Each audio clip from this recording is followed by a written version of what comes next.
जय हिंद। आज की मेरी वीडियो एसी का काम सीखने के बारे में है। तो ये बात जो मैं आपको बताने जा रहा हूँ, मैं इसलिए बताने जा रहा हूँ क्योंकि सबका जीवन लगभग सेम होता है और जो मेरे साथ घटा वो आपके साथ भी घट रहा होगा या जरूर घटेगा अगर आप एसी का काम सीख रहे हैं या सीखना चाहते हैं। तो सबसे पहले अगर आप ये सोच रहे हो कि मेरे मामा, मेरे ताया या मेरा कोई भी रिलेटिव, मेरा फ्रेंड वगैरह मेरे को काम सिखा देगा जल्दी, तो मैं एक ही सीजन में काम सीख जाऊंगा, तो ये सबसे बड़ी गलतफहमी है। उसका रीजन ये है कि आपका दोस्त, आपका चाचा, मामा, जो भी आपका रिलेटिव है, अगर आपको काम सिखाएगा तो उसके काम की स्पीड स्लो हो जाएगी, जिससे उसकी इनकम कम होएगी। तो वो आपको जल्दी काम नहीं देगा हाथ में, वो अपने हाथ से ही काम करेगा। और जब तक आप अपने हाथ से काम नहीं करोगे आपको काम नहीं आएगा आसानी से, क्योंकि जब तक आप करोगे नहीं आपको समझ नहीं आएगा। ये है रीजन। अगर वो आपको मुंह से बताएगा भी तो भी आपको काम नहीं आएगा। एक रीजन ये हुआ। दूसरा रीजन, आप अगर कहीं दूसरी जगह सीखोगे तो वो आपको काम इसलिए नहीं सीखने देगा कि आप जैसे ही काम सीखोगे आप छोड़कर या तो कंपनी में चले जाओगे या फिर अपना काम कर लोगे। तो इसलिए दो रीजन से आपको कोई भी काम नहीं सिखाने वाला जल्दी। और तीसरा रीजन ये है कि जब आप कस्टमर के घर जाओगे तो कस्टमर आपको काम करने ही नहीं देगा। वो आपको समझ जाएगा कि मैकेनिक आपको गाइड कर रहा है, आपको काम नहीं आता, तो वो छुट्टे ही बोलेगा कि अरे यार ये एक्सपेरिमेंट यार कहीं और कर लेना, कहीं और सिखा देना प्लीज यार, एसी में कुछ हो ना जाए, आप मेरा एसी यार आप ही कर दो।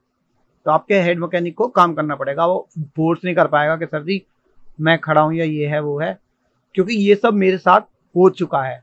मैं आप बीती बता रहा हूं। लेकिन मुझे काम सीखना था, मुझे लगन थी। मैंने गैस किस तरह से काम करती है बुक खरीदी थी, रेफ्रिजरेशन थ्योरी की, उससे सीखी। पूरी पूरी रात पढ़ी, उसको समझी कि गैस किस तरह से काम करती है, जो मैं आपको इस वीडियो में बताने वाला हूं। जो सबसे पहला स्टेप है, आप अगर एसी का काम सीखना चाह रहे हो तो आपको सबसे पहले एसी की वर्किंग पता होनी चाहिए। अगर आपको एसी वर्क पता होगा कि किस तरह काम करता है तो आपको कोई काम सिखाए या ना सिखाए आप खुद समझ जाओगे कि एसी इस तरह से काम करता है, ये फॉल्ट आ रहा है तो मतलब यहां प्रॉब्लम है। समझ रहे हो? तो मैं आपको अपनी वीडियो के थ्रू इस तरह से काम सिखाने वाला हूं कि आपको एक एसी का काम सिखाऊंगा और आपको हर कंपनी के एसी का काम आ जाएगा। समझ रहे हैं? तो ये है काम सीखने का तरीका। तो आपको एक चीज का खास तौर से ध्यान रखना है, सबसे पहले होती है सावधानी। तो आपको सीखनी है सावधानियां। तो अगली वीडियो में आपको बताऊंगा कि एसी का काम करते वक्त आपको क्या क्या सावधानी रखनी है। और सीजन ऑफ आ चुका है, जैसे कि अब आपको एसी का काम कहीं सीखने के लिए नहीं मिलने वाला है, पर आप एक एसी खरीदना मेरे कहने पर, जब मैं अपनी अगली वीडियो में आपको बताऊंगा कि आप एसी खरीद लीजिए। उस एसी पर मैं आपको यहीं से सारा काम सिखाऊंगा और आप बैठे बैठे अपने घर पर, अपने जहां भी आपको सीखना है वहां पे आप उस एसी पे एक्सपेरिमेंट करके काम सीख सकते हैं। और एक गारंटी है कि एक ही एसी का सिखाऊंगा और सारे एसी रिपेयर कर पाओगे, क्योंकि मैंने भी एसी सीखा है।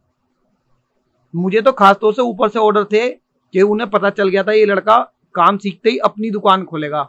मुझसे ये गलती हो गई थी कि मैंने ये बोल दिया वहां पे कि मैं तो सर काम सीख के अपना काम करूंगा। तो उन्होंने स्पेशली मेरे को ऑर्डर दिया था कि कोई भी बंदा इसको हाथ नहीं लगाने देगा, इसको काम नहीं देगा हाथ में। बट मुझे सीखना था तो मैंने फिर भी सीखा, वहीं से ही सीखा और उसी जगह से। और मात्र एक सीजन में सीखा, अगले सीजन में मैंने अपना काम डाल लिया था। तो जिस तरह से मैंने एक सीजन में काम सीखा है वही ट्रिक मैं आपको बताने वाला हूं कि आप एक सीजन में कैसे काम सीख सकते हो। एसी का काम कोई बहुत मुश्किल काम नहीं है, बहुत आसान काम है। तो सबसे पहले आप रेफ्रिजरेशन की थ्योरी सीख लीजिए कि गैस किस तरह से काम करती है। ये पैटर्न पूरा नहीं है, पर रेफ्रिजरेशन में जो गैस काम करती है वो यही है। इसके बाद में अगला डायग्राम बनाऊंगा, उसमें A to Z चीज आपको बताऊंगा कि एसी में क्या क्या होता है और किस किस लिए होता है और किस किस चीज का क्या क्या काम है। बिल्कुल एक्सप्लेन करके बताने वाला हूँ, फुल्ली डिटेल्ड। अगर आपको इस वीडियो में कुछ समझ नहीं आएगा तो आप मेरी बात मानिए, डिसलाइक मत करना, आपसे मेरी रिक्वेस्ट है। आप नीचे कमेंट करना कि सर जी मेरे को ये समझ नहीं आया। समझ रहे हो? तो मैं आपको रिप्लाई करूंगा। अगर मुझे लगेगा रिप्लाई में नहीं समझा पा रहा हूं तो आपको मैं वीडियो बनाकर उसका लिंक भेजूंगा कि सर जी ये वीडियो मैंने आपके लिए बनाई है, आप यहां से समझ लीजिए। तो आप सबसे पहले मेरी ये वीडियो देख लीजिए कि गैस काम कैसे करती है। पहले जानते हैं वो कौन से पार्ट हैं जो एसी को कूलिंग बनाने के लिए सहायक होते हैं, जिनकी आवश्यकता होती है कूलिंग बनाने के लिए। कूलिंग बनाने के लिए हमें मशीन में 6 पार्ट्स की ज़रूरत होती है।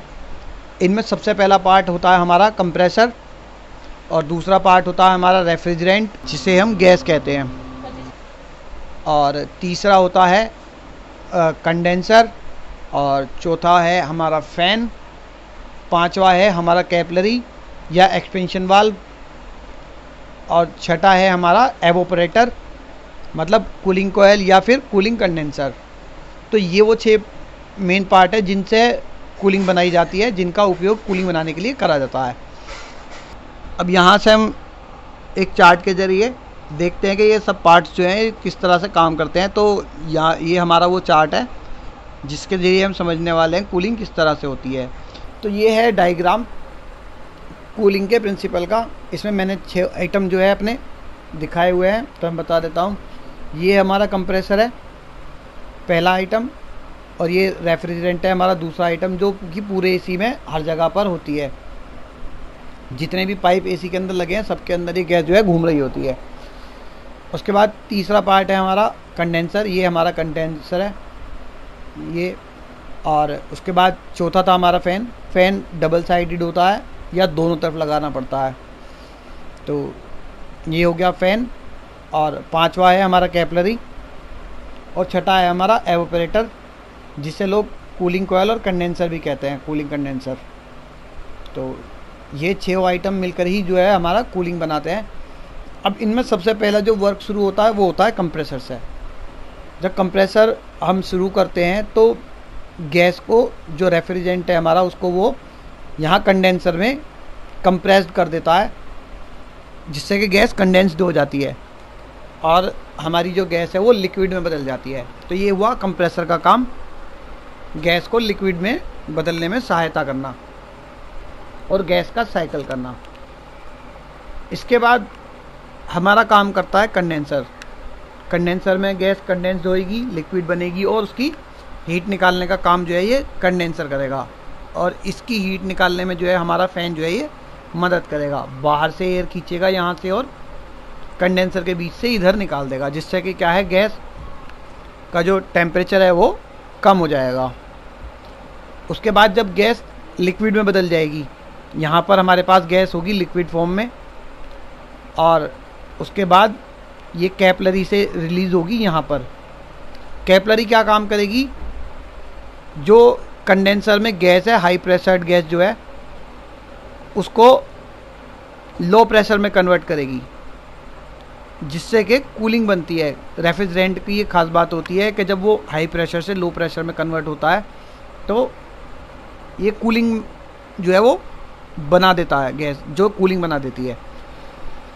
तो कैपिलरी का एक काम ये भी है, जो कंडेंसर में गैस हाई प्रेशर होती है वो कैपिलरी के ही वजह से होती है, क्योंकि कैपिलरी का सुराग बहुत छोटा होता है।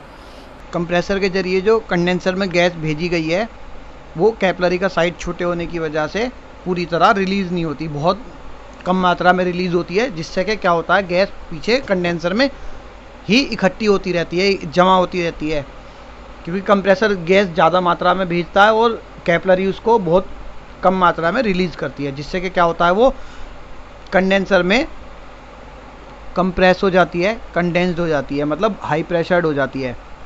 और इसको करने में जो है ये कैपिलरी ही मदद करती है, इसी वजह से वो लिक्विड में बदल जाती है। तो कैपिलरी का ये काम भी, जो कंप्रेसर का ये काम है लिक्विड बनाने वाला गैस को, ये कैपिलरी इसमें मदद करती है इस काम में। इसके बाद हमारा रेफ्रिजरेंट जो लिक्विड फॉर्म में है वो कैपिलरी से रिलीज़ होके फाइनली एवोपरेटर में पहुंचेगा, और जब वो एवोपरेटर में पहुंचेगा तो वो बहुत चिल्ड हो चुका होगा, जिससे क्या है, एवोपरेटर जो है हमारा वो बिल्कुल ठंडा हो जाएगा। जब गैस हमारी इसमें आ जाएगी और ये एवोपरेटर हमारा जो है ठंडा हो जाएगा। फिर हमारा फैन जो है यहाँ से वर्क शुरू करेगा। यहाँ से ये गर्म हवा को लेगा अंदर यहाँ और इस तरफ से डिस्चार्ज कर देगा उसको ठंडी करके। जो हवा की गर्मी है वो हमारे गैस में आ जाएगी, जिससे क्या होगा, जो हमारी गैस है वो लिक्विड की फॉर्म की बजाय अब वेपर में बदल जाएगी, मतलब भाप बन जाएगी, गैस बन जाएगी। अब वो लिक्विड नहीं रहेगी, जिससे कि क्या है, गैस का जो टेम्परेचर है वो बढ़ जाएगा, गैस गर्म हो जाएगी। लेकिन मैं बता दूं, गैस इतनी गर्म नहीं होगी जितना हम सोच रहे हैं, बट लेकिन उसका टेम्परेचर जो है वो चेंज हो जाएगा।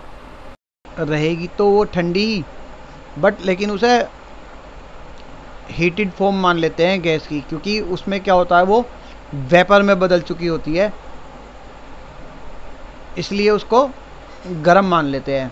क्योंकि ये जो गैस है काफ़ी माइनस, मतलब बहुत ठंडे मौसम में भी जो है ये वेपर का रूप ले लेती है, इसलिए उसको गर्म गैस मान लेते हैं। वही गैस जो वेपर फॉर्म है यहाँ से होते हुए हमारे वापस कंप्रेसर में आ जाएगी। कंप्रेसर उसको सक कर लेगा और वापस से डिस्चार्ज कर देगा कंडेंसर के लिए। तो ये इसी तरह से ये साइकिल होता रहता है और जो है हमारी जो है वो कूलिंग बनती रहती है। तो ये वो पार्ट हैं जो कूलिंग बनाने में हमारी मदद करते हैं। बाकी जो इक्विपमेंट एसी में लगे होते हैं वो इन सब चीज़ों को कंट्रोल करने के लिए लगे होते हैं, जैसे रूम का टेम्परेचर मैनेज करना, मोटर की स्पीड मैनेज करना। तो आप समझ ही चुके हैं, मेनली पीसीबी का काम तो केवल यूनिट को कंट्रोल करने का है। जितने भी डिवाइसेस यूनिट में लगे हैं उन सबको पीसीबी सिर्फ कंट्रोल करती है। मेनली ये वो 6 पार्ट हैं जो कूलिंग बनाते हैं, इनके बिना कूलिंग नहीं बनाई जा सकती है। इन पार्ट्स की फॉर्म तो चेंज हो सकती है, बट लेकिन उनकी क्रिया यही रहेगी, जो काम करेंगे वो यही करेंगे। जैसे कैपिलरी की बजाय एक्सपेंशन वाल्व भी लगा लेते हैं, उसमें भी कूलिंग बन जाती है। एक्सपेंशन वाल्व में क्या होता है कि बस उसका साइज़ घटता बढ़ता रहता है ज़रूरत के अनुसार। कैपिलरी का एक जैसा साइज़ रहता है, वो घटता बढ़ता नहीं है। तो इस सब में मेनली जो क्रिया हमारी हुई है, जिस पे वर्क हुआ है, वो है हमारी गैस। तो एक बार फाइनली मैं बता देता हूँ, इसमें गैस पे ही जो है सारा प्रोसेस हमारा हुआ है। कंप्रेसर ने गैस को कंप्रेस करा, मतलब जो है वो हमारा गैस को कंप्रेस्ड होने से है, जिससे कि वो लिक्विड में बदल सके। ठीक। दूसरा, कैपिलरी ने करा हाई प्रेशर से लो प्रेशर में, ये भी गैस पे हुआ प्रोसेस। तो गैस जब हाई प्रेशर से लो प्रेशर में होएगी, कूलिंग बनाएगी, ये भी सारा प्रोसेस जो है वो गैस का है। इसके बाद जो गैस है हमारी, वो पूरे एवोपरेटर को ठंडा कर देगी और एवोपरेटर के अंदर से निकलने वाली एयर के थ्रू जो है वो गर्म होके वेपर बन जाएगी। और जो गैस फॉर्म में वो आने के बाद, वेपर बनने के बाद, तो इस वीडियो में शायद आप समझ गए होंगे कि, और कंप्रेसर में जाने के बाद वो कूलिंग का जो से सिद्धांत है वो कंप्रेसर उसको कंडेंसर में भेज देगा, गैस हमारी किस तरह से कूलिंग बनाती है, कंप्रेस्ड होगी। तो इस सब में जो चल रहा है ना प्रोसेस, वो सिर्फ गैस का हो रहा है। गैस पीछे जा रही है, कंप्रेस्ड हो रही है, लिक्विड बन रही है। तो आप फिर लो प्रेशर होके कि मेरी क्या बात है जो आपको कंडेंसर में जा रही है, समझ नहीं आई है, वहाँ पे वो वेपर बन रही है, दोबारा से उसको डिफाइन करने की कोशिश क्रिया बार बार हो रही है, जिससे कि कूलिंग बन रही है, वो आपको समझ में आ जाए। तो मेनली इसमें जो ये सब डिवाइसेस लगे हैं, गैस को ही कंट्रोल करने के लिए लगे हैं। काफी डिटेल से वीडियो डालूं, कूलिंग बना रहे हैं, आप लोग समझ जाए। अब मेरी बात समझ गए, जैसे कि मैंने जो फंडा के बारे में बता दिया, कंप्रेसर का क्या रोल है, 3 तरह का काम गैस को प्रोसेस करने के लिए, कैपिलरी जो 3-4 तरह के काम कर रही है वो बता दिया, कंडेंसर का बता दिया है, तो कहीं गर्म से कूलिंग कोयल, जिसको एवोपरेटर बोलते हैं, उसका भी मैंने आपको अच्छे से बता दिया है, फैन का भी बता दिया है। इसी तरह से हमारा जो एसी है, फ्रिज है, गुजारिश है कि आप बड़े-बड़े चिलर प्लांट हैं, सभी कुछ में देखने में यही फंडा चलता है इसको बनाने में। प्रिंसिपल जो है कई बार पूरे दिन निकल जाते हैं, लागू होता है हमारा। तो इसी के थ्रू आपसे रिक्वेस्ट है कि कम से कम डिसलाइक तो ना करें, फॉर्म बदलती रहती हैं डिवाइसेस की। तो अगर आपको ये वीडियो अच्छी लगी हो और समझ में आई हो, तो आप मुझे कमेंट करके थैंक्स कर सकते हैं, लाइक भी कर सकते हैं। अगर कोई कमी रह गई है, आपको समझने में कुछ दिक्कत हुई है, तो आप दोबारा से नीचे कमेंट कर दीजिए, मैं इसको और अच्छे से बनाने की कोशिश करता हूँ। या आपका जो सवाल है, जो आपको समझ नहीं आया, वो आप नीचे ज़रूर मुझे कमेंट करके बताएं कि क्या गलती हुई है, जिससे कि मैं अगली वीडियो में वो सुधार के आपको दोबारा बता सकूं। तो ये कूलिंग का प्रिंसिपल है। अगर तो ये विंडो एसी का डायग्राम है, दोबारा वीडियो में बताने वाला हूँ कि जिसमें मैं बताऊंगा हीट किस तरह से कम हो जाती है और कैसे कमरे ठंडे हो जाते हैं, रूम किस तरह से कमरे से बाहर और बाहर से अंदर, मतलब जो ट्रांसफर होती है वो चैनल को लाइक और सब्सक्राइब कर लीजिए हो जाते हैं, जिससे आप वो वीडियो देख सकें अगर आप इच्छुक हैं देखने के। इसी का जो मतलब तो वीडियो का वीडियो देखने के लिए मतलब जो फुल डिटेल बहुत धन्यवाद, उसमें मैं बताने वाला हूँ। केवल ये तो मैंने क्या बताया कि कूलिंग दोबारा मेरे चैनल से जुड़े और एसी से रिलेटेड अपने सवाल पूछें और धन्यवाद उनके जवाब पाएं। तो आपका एक बार फिर से वीडियो देखने के लिए बहुत बहुत धन्यवाद।